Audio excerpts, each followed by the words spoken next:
Bem, ano de eleição, certo? Então esse tema sempre se torna mais importante em anos de eleição. Eu adoraria que ele fosse discutido com um pouco mais de calma e sem o ruído das eleições, das campanhas eleitorais no ano sem eleição, mas aparentemente não é assim que o universo funciona. Então estou aqui hoje para tentar iluminar esse debate que tem ganhado contornos muito esquisitos com informação técnica. Então, vou falar sobre os nossos resultados em análise de segurança da urna eletrônica no Brasil, mas esses mesmos resultados valem para torradeiras elétricas. Depois que o ministro Fux apareceu na TV dizendo que urnas eletrônicas eram basicamente tão seguras quanto torradeiras elétricas, por ambas estarem desconectadas da internet, os argumentos vão valer para os dois tipos de dispositivos. Essa palestra terá piadas, assim, então não encarem isso com algo ofensivo, né, ou para gerar polêmica, é apenas para fins de entretenimento. Vamos tratar um pouco do contexto. Então, a palestra vai seguir a seguinte linha. Eu vou começar explicando quais são os mecanismos de transparência de eleições nacionais, especialmente do software da urna eletrônica. Depois eu vou discutir como esses mecanismos de transparência não são suficientes, quais as limitações desses mecanismos, e, em seguida, tratar dos resultados técnicos obtidos nos testes de segurança. Então, no final, tento terminar com perspectivas mais construtivas do que fazer a partir de agora. Para começar, qualquer sistema de votação precisa satisfazer o que a gente chama de propriedades de segurança. Então, uma série de propriedades de segurança que são importantes e que valem para votação baseada em cédulas, votação baseada em máquinas de votar, via internet, que seja. Qualquer que seja a escolha de tecnologia. Algumas dessas são mais naturais para cidadãos brasileiros, outras talvez não tanto. Então, acho interessante discutir um pouco que requisitos são esses, né? Então, o primeiro requisito é o que a gente chama de autenticação dos eleitores. O sistema de votação deve ser capaz, ou o processo de votação, deve ser capaz de verificar que aquele eleitor é devidamente habilitado para depositar um voto, qualquer que seja a tecnologia de votação empregada. Então, no Brasil, a gente utiliza um documento com foto, né? Essas são as credenciais do eleitor, mais recentemente a identificação biométrica. O sigilo do voto é fundamental, até pelo histórico do país. O voto de cabresto é tão comum no Brasil que tem um próprio nome, né? Isso é curioso, isso não existe em outras culturas, assim. E no caso brasileiro, em particular, é um requisito constitucional. Então, o sistema de votação precisa oferecer sigilo do voto, voto secreto, para o eleitor se sentir livre a escolher de maneira espontânea os seus candidatos. Tão importante quanto a integridade de resultados, que basicamente diz que o seu voto não deve ser alterado entre o momento em que ele foi depositado e o momento que ele foi contado, para produzir o resultado oficial. Como o Brasil utiliza um sistema exclusivamente eletrônico de votação, baseado apenas em software, em hardware, em máquinas de votar, esses requisitos de segurança terminam sendo responsabilidade da tecnologia. Então, o sistema de votação precisa ser projetado para fornecer tanto o sigilo do voto quanto a integridade de resultados. Algo tão importante quanto é a possibilidade de se realizar uma auditoria. O sistema de votação deve poder acomodar um esforço de auditoria para tentar, em caso de suspeita de fraude, de disputa do resultado oficial, se encontrar qual é o resultado correto. Então, isso é fundamental também em qualquer sistema de votação. Às vezes, no Brasil, vou falar um pouco mais disso ao longo da palestra, às vezes, no Brasil, isso se confunde com a tentativa de reverter o resultado, mas é simplesmente parte da democracia disputar o resultado da eleição e ter um procedimento claro e inequívoco que retorne o resultado correto. Idealmente, esse resultado deveria ser obtido sem exigir dos auditores um nível avançado de especialização. E esse é um dos pontos onde, claramente, o sistema exclusivamente eletrônico de votação falha, por restringir a possibilidade de auditoria apenas a especialistas examinando arquivos que foram produzidos por máquinas de votar no dia da eleição. Então, a meu ver, dado que as eleições pertencem à sociedade, o esforço de auditoria deveria não exigir nenhum tipo de especialização tecnológica. E claro que o meu passador de slides não... Voltamos. Bem, um pouco da cronologia para quem não conhece a história, né? Entre 96 e 2000, as urnas eletrônicas foram implantadas. Se eu não me engano, nas primeiras eleições com urnas eletrônicas, né, eu não lembro se foram para municípios com 200 mil habitantes ou com 200 mil eleitores, mas uma fração das sessões eleitorais passaram a coletar seus votos com urnas eletrônicas e essa implementação gradual atingiu a totalidade das sessões eleitorais no ano 2000. Depois de certa pressão da comunidade técnica, o TSE topou fazer um experimento com o voto impresso em 2002, numa fração novamente de urnas, mas concluiu que foi muito caro, a logística foi muito complicada, que o papel trava na impressora e o técnico tem que resolver isso, então tudo isso cria uma série de problemas, e o mecanismo terminou descontinuado. Entre 2004 e 2008, houve uma migração de tecnologia positiva, devo dizer, da utilização do sistema operacional Windows, que rodava nas urnas eletrônicas até aquele momento, para tecnologias livres baseadas em Linux. Ou seja, que permite, pelo menos a autoridade eleitoral, o TSE, ter controle sobre a base de código que roda nos seus equipamentos. A responsabilidade do software de votação também passou de uma empresa contratada para o TSE em grande parte. Então, o software, desde então, é produzido pelo TSE, e as decisões de projeto aqui discutidas, né, têm a ver com a equipe de desenvolvimento do TSE. E é importante reforçar essas coisas porque circula um monte de ruído sobre as urnas serem fabricadas na Venezuela e o software vir, não sei, de alguma ditadura predileta de se atacar e tal. Simplesmente o software é produzido no Brasil. O hardware é produzido por uma empresa chamada Diebold, que fabrica caixas eletrônicos como seu modelo de negócio principal, sob especificação do TSE. Então, as questões que a gente está discutindo aqui são nacionais, né? Elas não ultrapassam fronteiras. A partir de 2009, inicia-se a era dos testes públicos de segurança. Dada a pressão da comunidade técnica, quer entender, o TSE passou a realizar esses eventos onde especialistas podem examinar como os mecanismos de segurança são implementados e montar ataques contra o sistema. Vou falar dos resultados de testes ao longo dessa palestra. Tínhamos a pretensão, né, ou a previsão de ter parte das urnas equipadas com voto impresso a partir dessas eleições. Se não me engano, a amostra inicial era de 5%, com implementação gradual, o que fazia todo sentido. Mas, infelizmente, o Supremo Tribunal Federal suspendeu a lei do voto impresso até julgamento de mérito. Não está claro como as coisas prosseguirão a partir de agora. Nessa palestra, eu vou defender também a ideia de que o voto impresso é necessário e deveria ser implantado em certo momento finito no tempo. Como o sistema se organiza? O TSE produz o software de votação na sua equipe de desenvolvimento, então os programadores trabalham no software entre eleições. Em certo momento, uma versão do software é congelada para os testes de segurança, né, considerando o calendário mais recente, tipicamente no ano anterior à eleição. Algumas alterações são feitas, dependendo dos resultados dos testes, e essa base de código é novamente aberta para inspeção de código pelos fiscais de partido, universidades e outros órgãos da sociedade civil. Essa janela de inspeção vai para alguns meses, onde a versão do software é novamente congelada e transmitida do TSE para os TRS, onde ela é armazenada em cartões de memória, chamado flash de carga, esse é o termo oficial, que instalam o software na urna propriamente dita. Então, como as urnas não têm conexão com a internet, elas se comunicam com o resto do mundo via mídias, via flash de carga para receber o software da eleição naquele ano, né, naquele pleito, e também para transmitir o resultado a partir do que a gente chama de mídia de resultados. Então, terminada a sessão de votação, as pessoas votam na urna, a urna escreve uma série de arquivos num pendrive, a AMR, a mídia de resultados. Esses pendrives são acoplados em máquinas da Justiça Eleitoral no local de votação para transmitir seu conteúdo para o totalizador.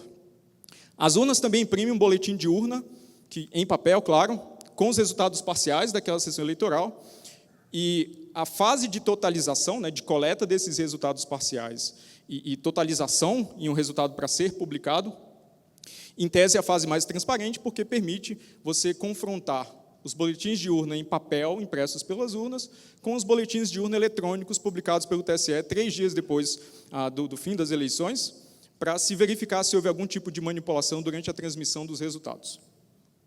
Então, se uma amostra razoável desses boletins de urna é coletada, dá para fazer uma espécie de totalização paralela por amostragem. É algo que tanto partidos quanto sociedade civil podem fazer.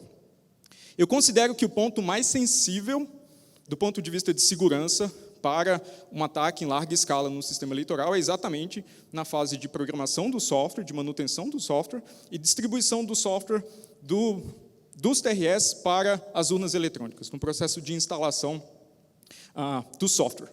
E é exatamente por isso que nos testes do ano passado a gente tentou atacar exatamente esse ponto.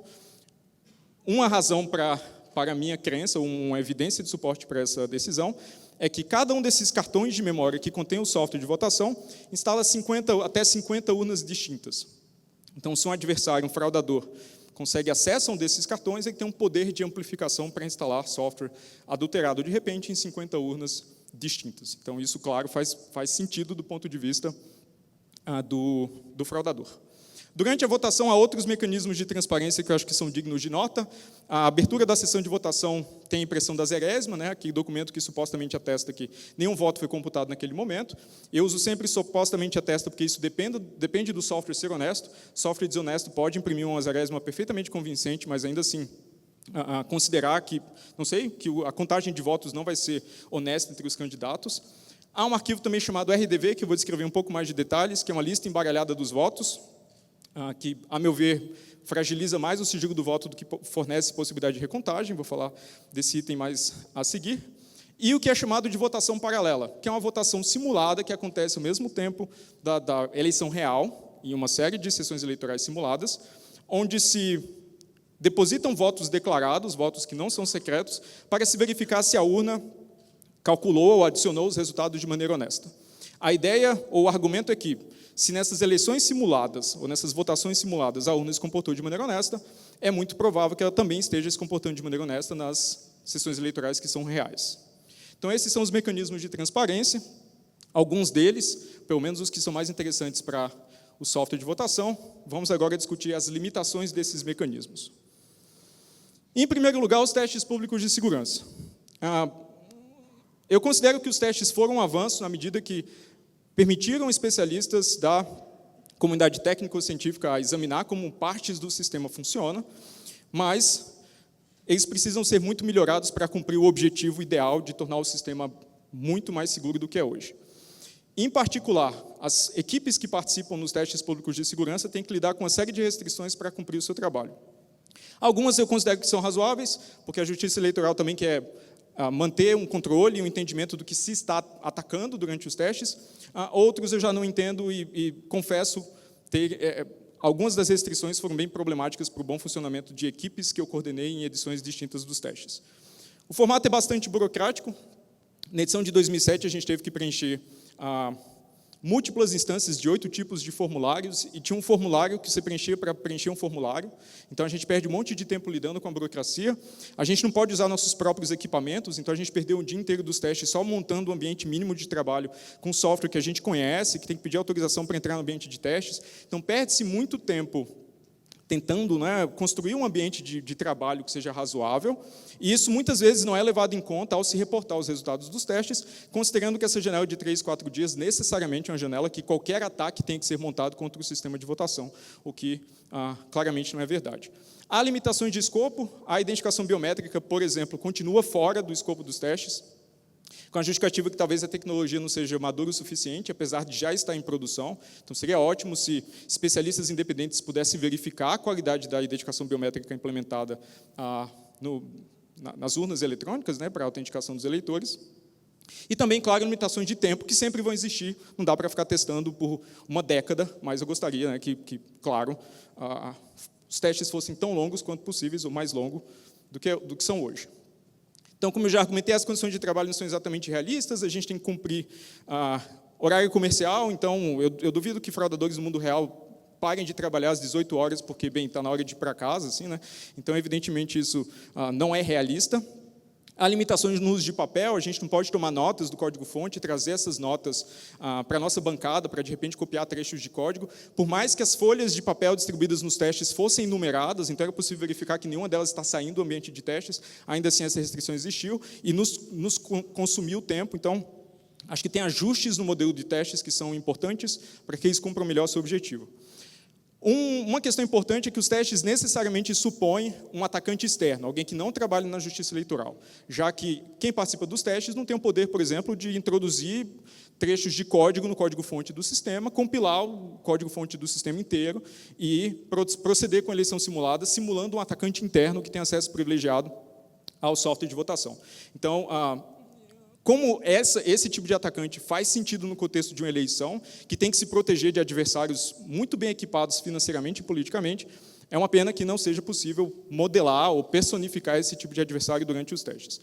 Além disso, há um conflito de interesse intrínseco. Na medida que a Justiça Eleitoral organiza os testes, então várias das decisões de projeto que são feitas no modelo dos testes aparentemente favorece interesses da justiça eleitoral e não necessariamente dos especialistas que lá participam.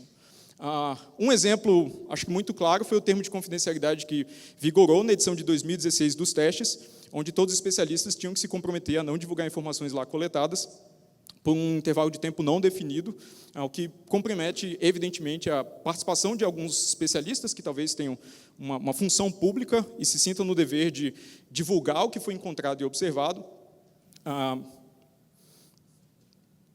Não considero um termo de sigilo algo compatível com uma tentativa de auditoria que seja realmente efetiva. Para dar um pequeno exemplo, para ilustrar como as coisas funcionaram, esse era o ambiente de testes. A minha equipe, né, participou como grupo 1, então ocupamos uma daquelas bancadas lá pintadas em verde. Nós tínhamos máquinas para a leitura do código-fonte na parte de traseira da sala, nos fundos da sala, onde a boa parte do código-fonte do sistema estava disponível, mas a gente, como eu já argumentei, né, a gente não podia sequer fazer cópias de trechos de código para usar na nossa bancada, então, em certo momento, a gente teve que decorar pedaços de código e ficar se movimentando na sala para copiar chaves de byte a byte, acho que não é nada nem um pouco razoável. No lado direito da sala, a gente tinha máquinas com consulta à internet, então, aparentemente, a gente conseguia, né, ter acesso à informação pública dentro do ambiente de testes. Inicialmente, não foi permitido a gente tomar notas nas máquinas de consulta à internet em papel e trazer para as nossas máquinas, porque a gente, obviamente, resolveu muito rapidamente aumentando o zoom do navegador nas máquinas para a gente conseguir observar o que estava lá na seção da internet da nossa própria bancada. Felizmente, essa restrição foi suspensa durante os testes, porque, obviamente, ela não fazia nenhum sentido. A ideia aqui é ilustrar algumas restrições que tomam tempo de investigadores e muitas vezes não são levados em conta quando se fala do tempo de ataque necessário nos testes para se montar uma abordagem com sucesso. Bem, por que Zerésima, RDV e votação paralela não cumprem o seu objetivo? O RDV, como eu disse, é uma lista embaralhada dos votos, propriamente dito, se o software estivesse se comportando de maneira honesta. A ideia do TSE é que você possa recontar o resultado de uma sessão eleitoral somando os votos nesse arquivo. O grande problema é que o RDV é produzido pelo mesmo software, pelo mesmo componente de software que conta os votos.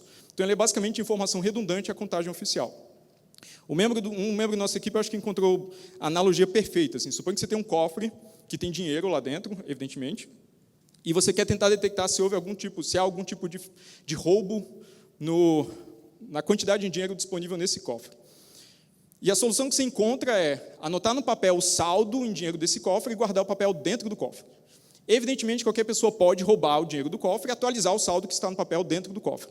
Então, armazenar alguma coisa no cofre que permita verificar se houve roubo de dinheiro do cofre não faz sentido. Então, a RDV tenta cumprir o mesmo objetivo, no sentido de permitir essa recontagem para verificar o resultado, mas é produzido pelo software que, em tese, pode estar sob controle do atacante. Então, ele funciona mais como redundância ou uma ameaça de fragilizar o sigilo do voto, como eu vou argumentar posteriormente. Mas aí foi introduzido por mecanismo de lei, então ele precisa ser produzido pelo sistema. A Zerésima, eu já argumentei, né, ela só tem valor se o software for honesto, então, de certa forma, ela se reduz a si própria. E esses mecanismos, né, não provam que o software está se comportando de maneira honesta. A votação paralela, em primeira análise, pode-se pensar, né, que ela resolve o problema do software se comportar de maneira honesta ou não, afinal de contas, você está fazendo uma eleição simulada, cujos resultados podem ser verificados. O grande problema é que há várias características na votação paralela que permitem um software malicioso detectar que ele está sendo testado. Um exemplo é a identificação biométrica, que tipicamente é contornada para os eleitores da votação paralela. Então, para trazer para um caso real, onde esse tipo de distorção ou de detecção entre uma eleição simulada e real causou prejuízos, vale lembrar aquele caso da Volkswagen, onde o microcontrolador que detectava a emissão de poluentes nos carros, ele sabia que estava sendo testado num ensaio de emissão de poluentes, e o carro poluía mais quando estava sendo testado do que ele poluía na rua. Então, tem casos conhecidos, documentados, de software, descobrindo se ele está sendo testado ou não. Um exemplo muito simples de comportamento malicioso que seria indetectado numa instância da votação paralela é se esse comportamento malicioso for disparado apenas se um certo voto for depositado num certo instante de tempo. Então, vamos supor, aqui eu tenho um trecho de código, obviamente, que foi escrito para fins didáticos, nenhum código malicioso vai aparecer de maneira tão evidente. A partir de que esse voto para todos os números 9 for depositado numa urna eletrônica, evidentemente isso é um voto nulo para um candidato que não existe, esse comportamento malicioso é habilitado, é ativado. Como ninguém vai votar nesse número na votação paralela, isso não vai aparecer em nenhuma das sessões de votação paralela, não importa quanto elas forem. Mas você pode coagir um eleitor para, no início da votação, votar nulo nesse candidato e disparar esse comportamento malicioso na eleição real. Então, esse é um exemplo didático de como contornar esses mecanismos de transparência. Para a votação paralela, até 2016, a qualidade, o tamanho da amostra era muito pequeno, felizmente isso foi resolvido para esse ano, tem amostras de valor, ontem eu consultei a resolução mais recente, felizmente agora o tamanho, o número de sessões de votação paralela agora tem significância estatística. Então, nesse ponto houve um avanço. Alguém pode dizer também, mas depois da eleição é possível pedir auditoria, né, como aconteceu depois das eleições de 2014. Essa foi a primeira tentativa de auditoria. É uma pena que o relatório tenha sido inconclusivo, eu recomendo muito a leitura desse documento. É fascinante observar o que foi possível e não foi possível auditar, foi um esforço de meses, mas a conclusão é muito clara, que o sistema não permitia a plena auditagem, não era possível excluir com uma boa margem de confiança de que a possibilidade de fraude naquelas eleições, que remonta ao argumento do meu slide inicial, né, de um sistema exclusivamente eletrônico, oferecer limites a uma auditoria conclusiva. Um problema do formato dessa auditoria é que há um novo conflito de interesse, porque o TSE autoriza a auditoria, o modelo da auditoria, que arquivos vão ser fornecidos, quando. Então, não dá para dizer que essa auditoria é totalmente independente, ela está sob júdice da Justiça Eleitoral. E há, claro, se é uma auditoria partidária, as pessoas entendem que é o partido tentando reverter o resultado da eleição. Assim. Há uma dificuldade muito grande das pessoas separarem, né, o resultado eleitoral de um pedido de auditoria. Também há muito ruído na divulgação dos resultados. Apesar do relatório ser claramente inconclusivo, o que foi noticiado na imprensa e até nas audiências públicas do TSE é que não houve fraude na eleição de 2014, o que não captura exatamente o resultado daquela iniciativa. Então, a conclusão que eu tomo emprestada dos especialistas que participaram desse esforço de auditoria é que o sistema de votação não é auditável, ele não pode ser inteiramente auditado. Mas isso não é um problema, certo? Nenhuma dessas limitações observadas nos mecanismos de transparência chega a ser relevante, porque o software é 100% seguro. Eu assisti lá na TV que tinha um cara saindo de um cofre, e se o cara sai do cofre, o sistema é seguro, assim, né? Então, obviamente. O Brasil tem eleições que são invejadas no mundo todo, é isso que circula na propaganda oficial, a gente não precisa se preocupar com nada disso, né? Agora chega aquele ponto da palestra onde eu me vejo na obrigação de discordar, e com discordância baseada em evidências. Assim, né? Então, eu vi o código da urna eletrônica em uma sequência de eventos distintos. Para alguns dos pedaços do código ainda tenho pesadelos, vou compartilhar parte dos meus pesadelos com vocês. Bem, então coordenei a equipe em 2012, que foi a primeira capaz de detectar e explorar vulnerabilidades no ambiente de testes. Naquela edição, a gente conseguiu encontrar uma vulnerabilidade trivial no sigilo do voto, que eu vou descrever em maior nível de detalhes, mas não foi o único achado daquela edição. Nós também encontramos uma decisão de projeto muito questionável de que várias das informações mais sensíveis do sistema, que são chaves criptográficas, onde se concentra o risco nas propriedades de segurança, são armazenadas em local inseguro, exatamente do lado dos componentes que elas tentam proteger, e compartilhadas entre todas as urnas. Então, as urnas eletrônicas têm mídias encriptadas, seus cartões são encriptados, aqueles cartões de instalação de software antes da eleição também são encriptados, mas todos com a mesma chave, e a chave é armazenada de maneira insegura nos próprios cartões. Isso foi observado em 2012. Também observamos que, é sempre importante traçar um paralelo, né? Então, é como se você decidisse, por não ter um lugar seguro para armazenar a chave da porta da sua casa, você decidisse colocar embaixo do tapete, como ninguém sabe que está embaixo do tapete, ninguém vai encontrar. Mais ou menos esse é o argumento que informa uma decisão de projeto desse tipo. Também descobrimos naquela edição que o software de votação se auto-verifica, o que não é suficiente do ponto de vista de segurança, porque ele pode ser adulterado para não mais se auto-verificar e dar a impressão que ele se auto-verificou corretamente. Então, a auto-verificação não cumpre o objetivo de verificação de integridade que a gente espera de um sistema de votação, ou de qualquer dispositivo crítico. Na época, concluímos que essas características eram resultado de um processo de desenvolvimento inseguro, conduzido sob um modelo de adversário inadequado, que descarta completamente uma ameaça interna, um técnico da Justiça Eleitoral com acesso privilegiado ao sistema que, de repente, decide que vai manipular o resultado de uma eleição e tem, evidentemente, conhecimento fino de todos os protocolos e todos os mecanismos de segurança para contorná-los.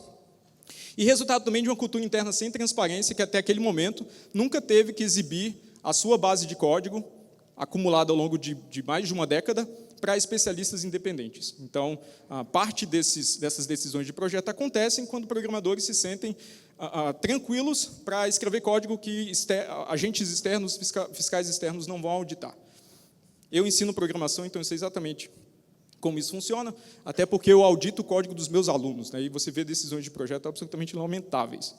Bem, sobre o ataque do sigilo do voto.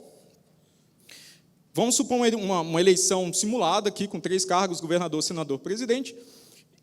Temos aqui um exemplo hipotético com 7 eleitores, dos quais 3 apareceram para votar.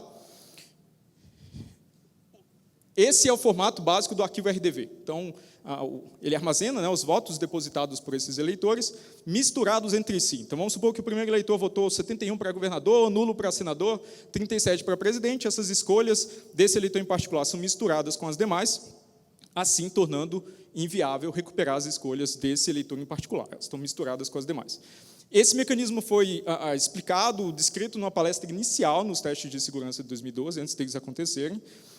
E assim que ele foi descrito, eu imediatamente pensei, discuti com a equipe, que era um ponto promissor de ataque, porque a implementação natural desse mecanismo depende da geração de números aleatórios. Você precisa gerar números aleatórios para embaralhar esses votos de maneira segura, e esse é o calcanhar de Aquiles de qualquer sistema embarcado do universo. É difícil gerar números aleatórios de boa qualidade em um sistema embarcado como a urna eletrônica, que roda sempre o mesmo software, no mesmo dia, na mesma hora. O que eu não esperava é que seria tão fácil reverter esse mecanismo usando apenas informação pública.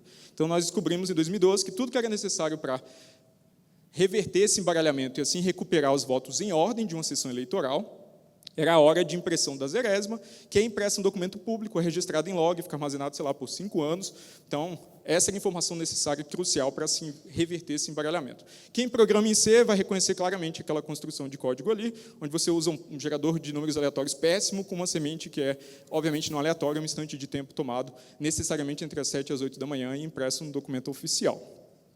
Então, o RDV, além de não servir para recontagem, ele ameaça o sigilo do voto no sentido de que esse embaralhamento pode ser feito de maneira insegura, como observamos em 2012. O que aquele ataque imediatamente fornece para um fraudador é a possibilidade de, com um mesário malicioso, registrar a ordem de votação de uma certa sessão eleitoral, inverter o embaralhamento dos votos depois da eleição e descobrir exatamente como cada um desses eleitores votou, porque você tem, né, exatamente a ordem de votação e a ordem dos eleitores na fila. Mas essa vulnerabilidade pode ser usada também para revelar votos, de repente, de eleitores bastante importantes. Então, temos aqui uma foto do ministro Lewandowski, que era presidente do TSE em 2010. Nós sabemos que ele votou muito perto das 11h20 da manhã e 37 segundos, porque a Justiça Eleitoral publicou uma foto do ministro votando, que tem esse instante de tempo nos metadados da foto. Como o log da urna, que é um dos arquivos que pode ser requisitado por partidos e é transmitido junto com os outros da mídia de resultados, ele armazena um instante de tempo que cada eleitor votou, o primeiro votou às 8h15, o segundo às 8h30 e assim por diante. É possível saber pelo log qual é a posição do ministro Lewandowski, com uma boa chance de certeza, na fila de votação. Se você recupera os votos em ordem, você recupera também o voto específico do presidente da autoridade eleitoral. Evidentemente, nós nunca tentamos fazer isso, porque certamente dá cadeia e é antidemocrático. Mas a ideia aqui é mostrar como decisões de projeto que não privilegiam o sigilo do voto no sistema eletrônico podem terminar amplificando o poder de outra vulnerabilidade e ameaçar o sigilo do voto em casos críticos. Em 2016, eu participei apenas como observador externo dos testes, dado a introdução do termo de sigilo, mas um pesquisador chamado Sérgio Freitas descobriu que era possível utilizar um sistema chamado sistema de apuração, onde, em caso de contingência, o mesário digita manualmente resultados parciais de uma sessão eleitoral. E, para evitar que esse mesário digite números completamente aleatórios, né, arbitrários, o boletim de urna contém uma série de códigos de verificação que esse software verifica para determinar, né, que esses resultados vêm de uma outra urna eletrônica. O Sérgio descobriu que esse código, primeiro, era muito curto, então ele tinha apenas 5 dígitos na ocasião, e o cálculo desse código não dependia de nenhuma informação secreta. Então, era possível para o mesário alterar o resultado introduzido nesse sistema de apuração e colocar também um código que bateria com esses novos resultados. de forma a adulterar o resultado de uma sessão eleitoral nesse ponto, após provocar uma contingência. É improvável que isso tenha sido usado em eleições anteriores, até porque o número de sessões eleitorais que utilizam esse sistema de apuração é muito pequeno, é só quando você tem uma contingência que não pode ser assinada de outra forma. Mas foi a primeira abordagem nos testes de segurança capaz de adulterar resultados eleitorais de uma sessão eleitoral apresentada sob as restrições dos testes. Então, é importante registrar esse feito que até aquele momento era inédito. Chegamos agora aos testes de 2017, então, na verdade, minha decisão de participar nos testes foi um pouco tardia. Eu aguardava ansiosamente que o termo de sigilo se tornasse disponível para verificar se ele seria razoável ou não, mas membros dessa equipe de competição em teste de segurança, não exatamente teste de segurança, né? Tem esses eventos de competição chamado Capture the Flag, onde essa equipe em particular, o ELT, participa com frequência, então eles têm domínio de diferentes áreas da segurança de computadores. Eles montaram um time, uma equipe para participar nos testes e me chamaram, me convocaram para coordená-la. Como eu já conhecia o software de votação, já tinha escrito relatórios apontando problemas que poderiam ser promissores para um ataque experimental, eu seria um bom candidato para líder, então formamos essa equipe. Então, esse é um trabalho conjunto com o Pedro Iosses, que era, na época, aluno de doutorado na Universidade Federal de Campina Grande, o Thiago Cardoso, que trabalha numa empresa de Minas Gerais, o Caio Luders, que é aluno de graduação na Federal de Pernambuco, Paulo Matias, que é professor na Federal de São Carlos. Nós compusemos esse time para participar dos testes.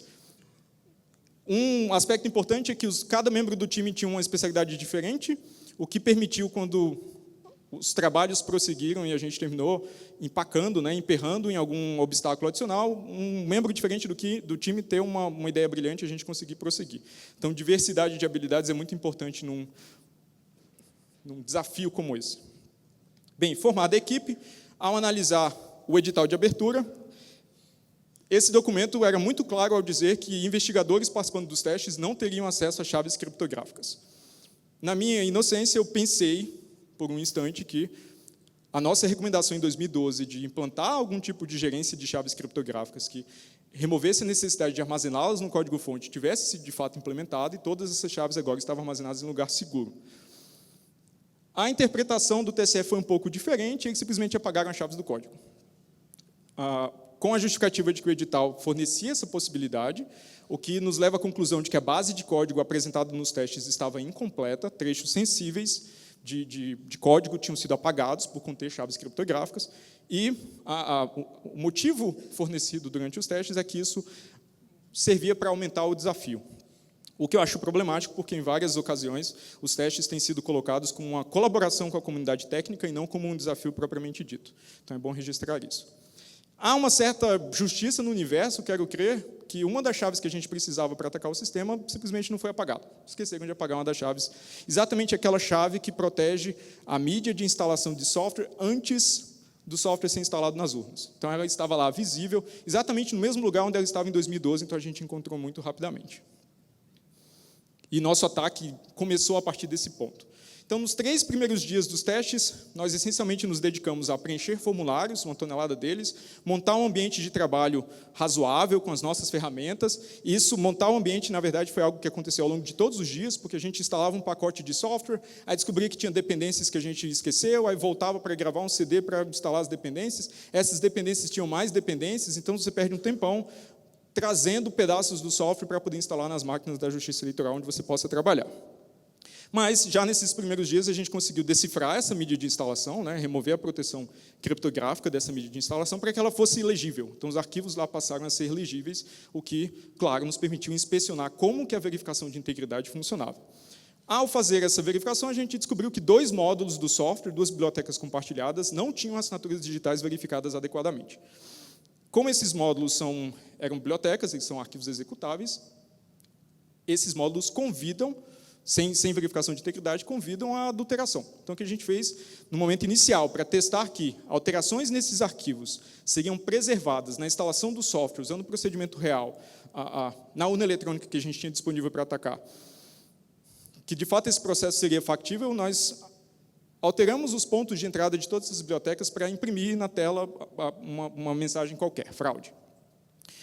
Instalamos, usando o procedimento normal, usando esse cartão de memória adulterado, né, com bibliotecas alteradas, com código nosso já rodando nas bibliotecas.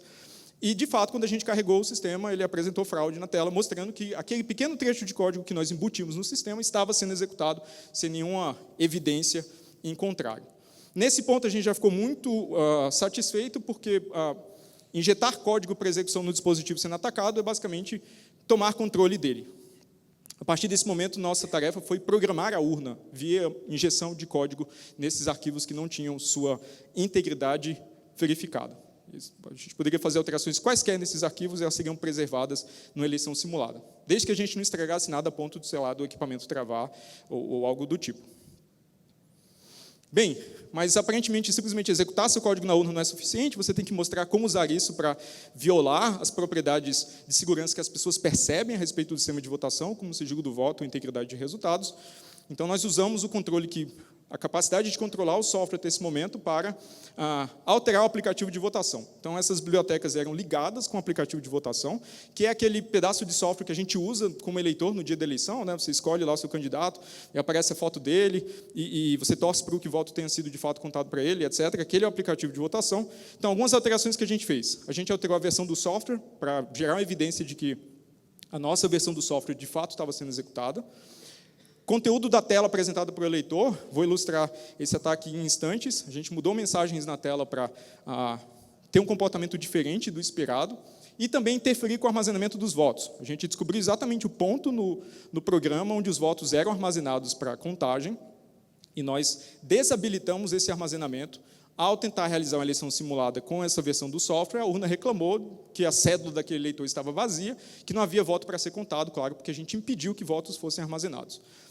O ataque natural, depois que você descobre exatamente o ponto do programa que conta os votos, é desviar votos de um candidato para o outro.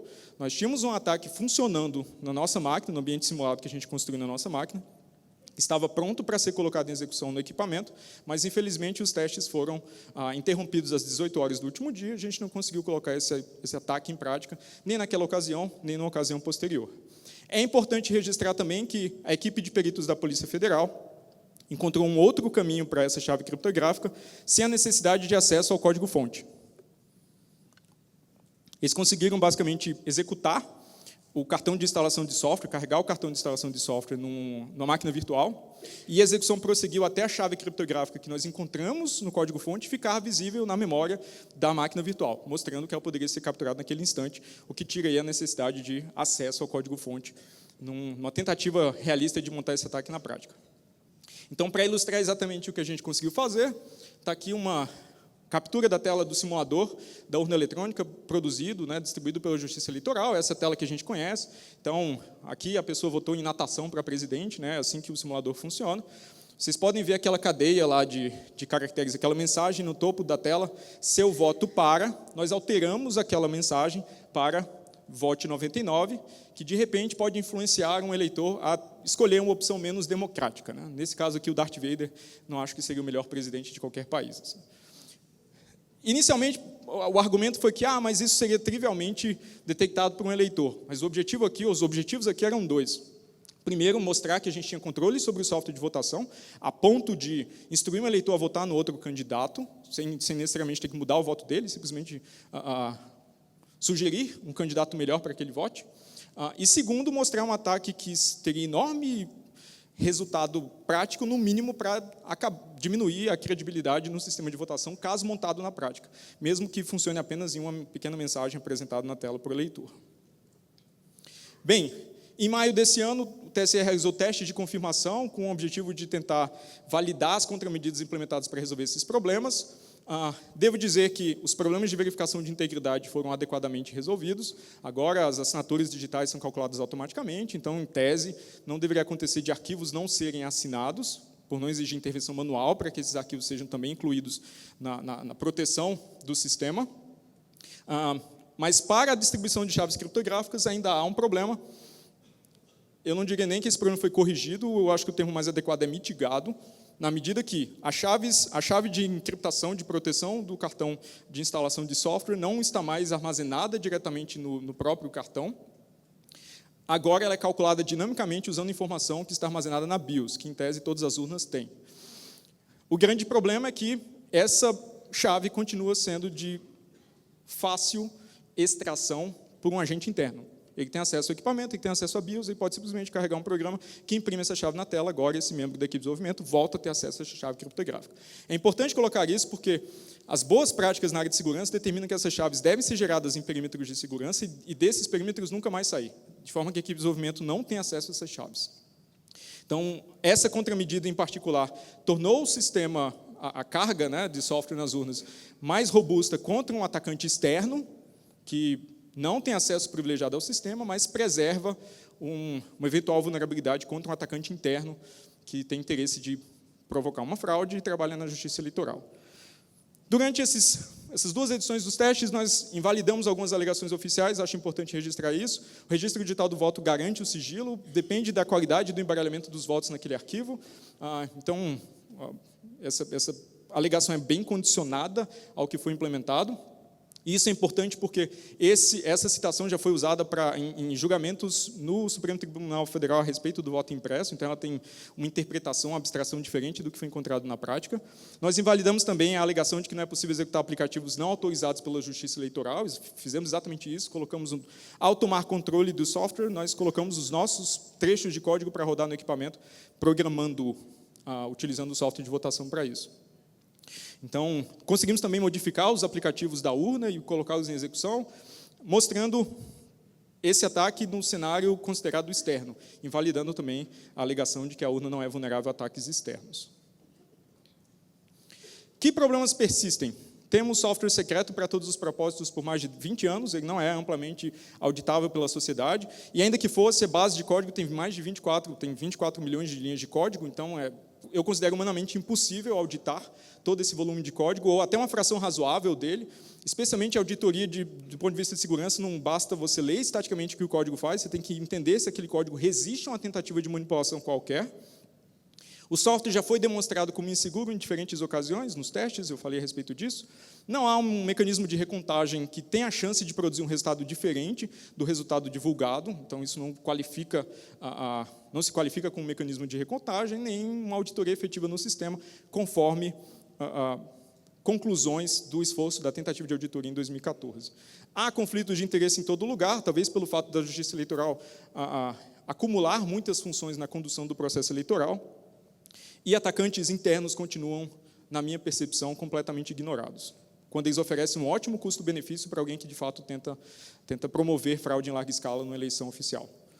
O que fazer para terminar em um tom mais construtivo, né? Eu vejo como não negociável a implementação de um registro físico do voto, que, claro, seja anônimo, não identifique o eleitor de nenhuma forma, e seja implementado de maneira a preservar o sigilo, que sirva para auditoria, recontagem e conferência. Essa é a decisão que todos os outros países, essencialmente, que implementam voto eletrônico, chegaram. Como não dá para a gente proteger software, porque software, por definição, vai ser sempre vulnerável, afinal de contas, é software, e como eleitores não conseguem auditar que software está funcionando de maneira honesta durante a eleição, a ideia é produzir um registro físico que seja verificável pelo eleitor no ambiente de votação e haja um processo para levar em conta esse registro físico em caso de conferência, recontagem e auditoria. Podemos debater aqui por décadas qual que é a melhor forma de fazer isso, mas a implantação de um registro conferível pelo eleitor eu não considero negociável.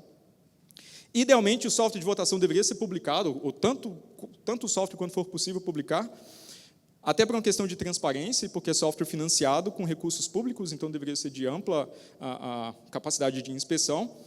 Só que é importante observar que isso não resolve todos os problemas. É desejável publicar o software de votação para pressionar por boas decisões de projeto, porque a comunidade técnica vai prestar atenção no que está sendo feito e, de repente, motivar a justiça eleitoral a resolver problemas na base de código. Entretanto, continua muito difícil saber se aquele código que foi auditado em casa, porque está disponível na internet, ele corresponde ao programa que está sendo executado na urna, na sua sessão eleitoral, no dia da votação.